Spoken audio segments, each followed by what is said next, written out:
Muy buenas noches, esto es Índice Económico, mi nombre es Rogelio Varela y como cada miércoles nos acompaña María Elena Vega. Muy buenas noches, Rogelio, qué gusto que nos acompañen. El día de hoy platicaremos de la movilidad urbana. ¿Cuál es la importancia como país? De esto platicamos. Acompáñenos. AstraZeneca alcanzó un acuerdo para distribuir la vacuna contra el COVID-19 que desarrolla la Universidad de Oxford. La farmacéutica recibió $1.000 millones del gobierno de Estados Unidos y producirá primero 400 millones de dosis hasta alcanzar un total de 1.000 millones. Esperan tener la lista en septiembre próximo. El Producto Interno Bruto de México cayó 2.2% en el primer trimestre, así lo informó el INEGI. En marzo, la actividad económica tuvo un descenso de 2.6% anualizado y según Fitch Ratings, en 2020 la economía del país tendrá una contracción de 7.4% a tasa anual. Y Delfonso Guajardo, exsecretario de Economía, aseguró que México no traerá inversiones por el TEMEC si no alcanza certeza jurídica y Estado de Derecho, a pesar de la oportunidad que se abre con la reconfiguración de las cadenas de suministro por la pandemia. La Secretaría de Gobernación no reducirá su presupuesto, así lo informó Olga Sánchez Cordero, y agregó que se protegerán los derechos de las mujeres. ¿Cómo se posiciona México en materia de movilidad urbana y cuáles son sus retos? Esto es lo que le preparamos. La movilidad urbana sostenible, en términos generales, nos permite el acceso a áreas de actividad con seguridad y de manera compatible con la salud de los seres humanos y los ecosistemas.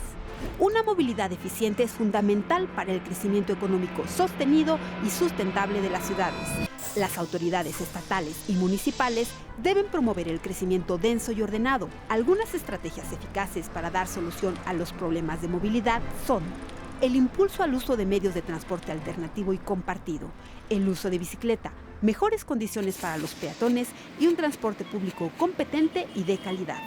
En nuestro país hay 59 zonas metropolitanas, de las cuales 30 tienen más de 500,000 habitantes y 2.375 localidades urbanas que concentran al 77% de la población. La urbanización es un proceso tendencial e irreversible, por lo que un plan de movilidad urbana eficaz es cada vez más urgente.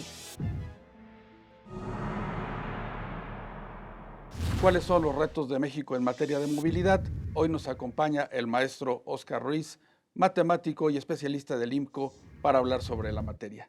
Buenas noches, maestro. Hola, muy buenas noches. Gracias por el espacio. ¿Cuáles han sido los avances que ha logrado México en materia de movilidad urbana en los últimos años y cómo se ha reflejado esto en la eficiencia de la economía? Pues bueno, primero que nada yo no diría tanto como avances. Creo que sí tenemos una deficiencia importante en cuanto a movilidad urbana en casi todas las ciudades mexicanas.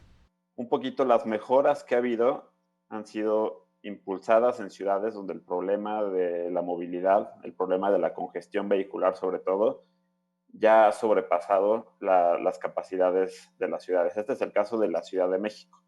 La Ciudad de México, como pasa en ciudades más pequeñas en este momento, la Ciudad de México durante muchos años le apostó al automóvil particular para ser el principal modo de transporte de la población. Construyeron segundos pisos, se construyeron ejes viales, se construyeron mucha infraestructura para el automóvil, pensando en que ese iba a ser el transporte o el medio de transporte del futuro. Y actualmente pues tenemos las consecuencias de esa manera de pensar y esa manera de gastar recursos, ¿no? Tenemos mucha congestión y la movilidad cada vez es más dolorosa en la Ciudad de México.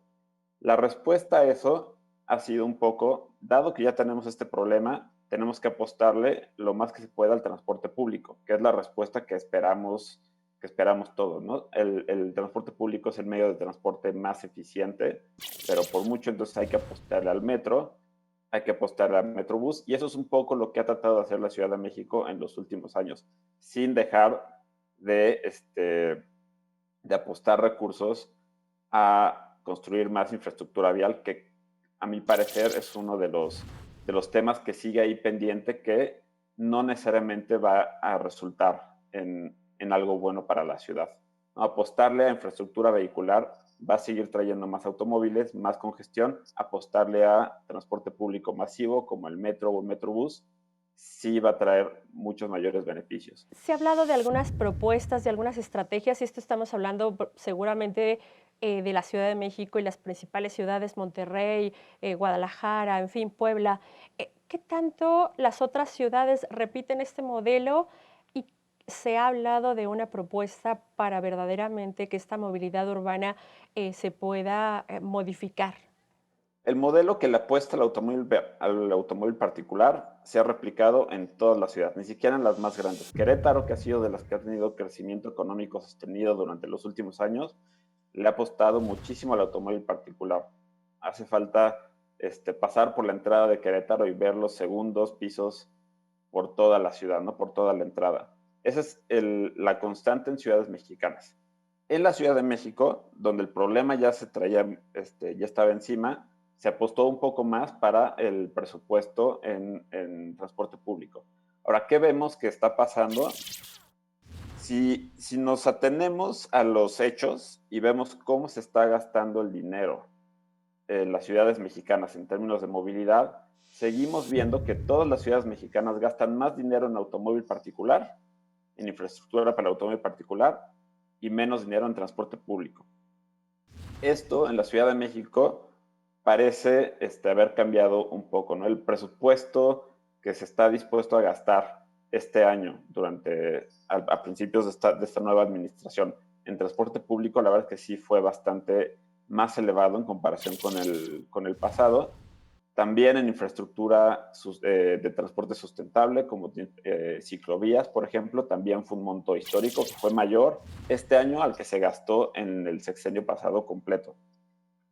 Más los cerca de, me parece, 30,000 millones de pesos que se iban a asignar para transporte público. Entonces, lo que queremos ver no es orientaciones en el discurso, queremos ver cambios en el uso de recursos. Y hasta el momento, solo la Ciudad de México parece estar dando un cambio en ese sentido. Claro. Maestro Ruiz, con el COVID-19 se advierte un cambio, ¿usted ve un cambio en el tema de la movilidad y el uso del transporte público? Pues mira, yo lo que veo es un potencial peligro si no se toman decisiones que beneficien la sensación de seguridad de las personas en el transporte público. Lo que hemos visto en otras ciudades que ya van más de salida de la pandemia, por ejemplo en China, es que ha habido un repunte en el uso del automóvil particular. Esto me parece natural, dado que la población se siente más segura mientras más distanciada esté de más población, y esto ocurre en el automóvil particular. Sin embargo, hay maneras de hacer más seguro el transporte público.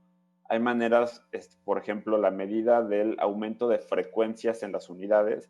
Si se tiene más frecuencia de paso de unidades en el metro, el metrobús, en los autobuses en otras ciudades, es mucho menos probable que haya aglomeraciones. Igual medidas de distanciamiento, solamente permitir cierto nivel de ocupación en los camiones, en el metrobús, en los vagones del metro, son medidas que pueden hacer que la población se sienta más segura y evitar que rebote el comportamiento hacia el automóvil particular. Entonces me parece muy importante, me parece crucial que los gobiernos tomen las medidas necesarias en el transporte público para que la población se sienta segura. Maestro, ¿algún ejemplo que pudiese compartirnos de algunos países, otros países versus México, que ha aplicado una movilidad urbana ordenada y con mayor potencial y que esto se refleje en beneficios económicos y, por supuesto, de un país? Pues mira, las ciudades europeas son donde más vemos modelos exitosos de transporte, donde se le apuesta el transporte público. Me gusta más dar ejemplos latinoamericanos. En el caso de Medellín, por ejemplo, en los últimos años han impulsado muchísimo el transporte público. Medellín geográficamente es en algunas zonas de la Ciudad de México parecida, dado que tiene barrancas y tiene barreras naturales que impiden el flujo de personas, y en ese sentido le han apostado también al uso de teleféricos como transporte público, cosa que está haciendo la Ciudad de México, ¿no? Con el famoso cablebús.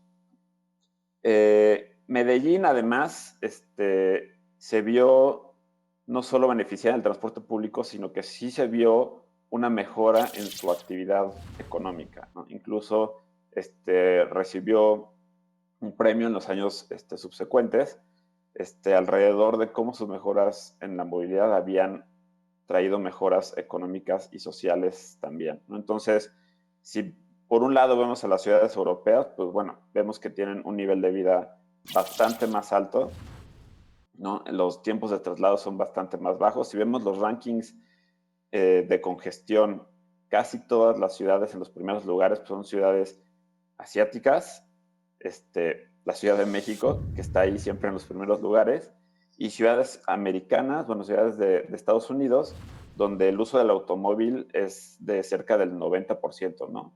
En México, en la Ciudad de México, el uso del automóvil es de 20%, y en ninguna de las ciudades mexicanas, ni siquiera en las ciudades norteñas, que tienden a ser un poco más usuarios del transporte privado, del automóvil, pasa del 50%. Entonces vivimos en un país donde la población utiliza mucho más el transporte público y caminar que el automóvil particular, ¿no? Y nosotros no estamos viendo que las autoridades respondan de acuerdo a eso con recursos. Maestro, ¿hay algún indicador, algún índice global que permita ver cómo está México en materia de movilidad y cuál sería, digamos, que la métrica deseable? Pues mira, a nivel nacional, nosotros publicamos el índice de movilidad urbana a principios de 2019, donde se puede ver una comparativa de todas las ciudades mexicanas en el tema de movilidad específicamente. Está disponible en la página del INCO, se llama Índice de Movilidad Urbana, lo pueden buscar así en Google y lo encontrarán. A nivel internacional, la verdad es que se enfocan mucho más en medir congestión, ¿no? En ese sentido, pues, tenemos el índice de INRIX, también está disponible en internet. Tenemos el índice de TomTom, que es una empresa dedicada a generar dispositivos GPS de enrutamiento. Y lo que vemos es que en estos rankings, pues siempre la Ciudad de México está ahí compitiendo en los primeros 10, 5 lugares, ¿no? Con mayor congestión. Entonces, digamos, estos índices son más enfocados a ver la parte negativa. Hay pocos en ver las opciones generales de una ciudad en temas de movilidad, básicamente por la ausencia de datos, ¿no? Que es otra de las problemáticas que tenemos en ciudades mexicanas. No tenemos información para determinar cómo vamos en temas de movilidad, ¿no? En la Ciudad de México se hizo la encuesta Origen-Destino en 2018, que costó cerca de 250 millones de pesos, pero no muchas ciudades pueden hacer ese gasto para tener información. Hay que encontrar maneras más fluidas y más baratas de generar esta información. Ya, pues muchísimas gracias, maestro Ruiz, matemático y por supuesto catedrático del IMCO. Muchas gracias por estar esta noche aquí en Índice Económico. Gracias a ustedes. Muy buenas noches. Buenas noches.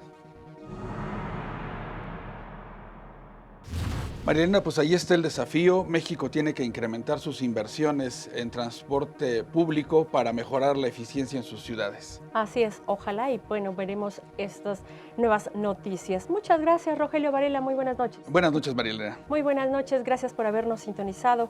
Recuerde que el próximo miércoles 11:45 de la noche tenemos aquí una cita en Índice Económico. Hasta entonces.